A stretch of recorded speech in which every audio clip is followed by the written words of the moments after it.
Hi guys, welcome to my channel Mouni diaries. ఈరోజు మనం ఒక చిన్న స్టోరీ చెప్పుకుందాం. ఒక సాధారణ పల్లెలో సూర్యుడు విలీనమవుతున్నప్పుడు రాములు అనే చిన్నపిల్లాడి గుండెల్లో పెద్ద ఆశలు నిండాయి. అతనికి తండ్రి చిన్న వయసులోనే మృతి చెందగా తన తల్లి లక్ష్మమ్మ కష్టపడుతూ తన కొడుకును చదివించడానికి ఎన్నో సాక్రిఫైసెస్ చేసేది. వంటింటి పనులు చేస్తూ, కూలీ పని చేస్తూ ఆమె తన బాబుకు ఒకే కోరికతో జీవించేది.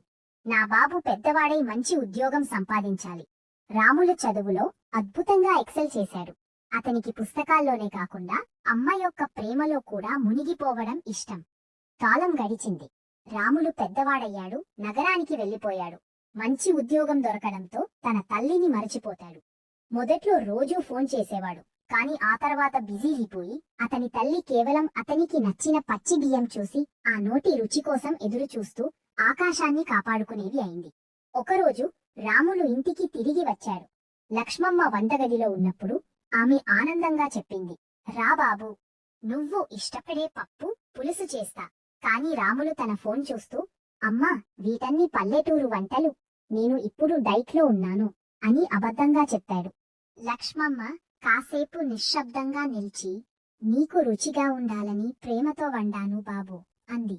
ఆ మాటల్లో ఉన్న ప్రేమను రాములు గుర్తించలేదు.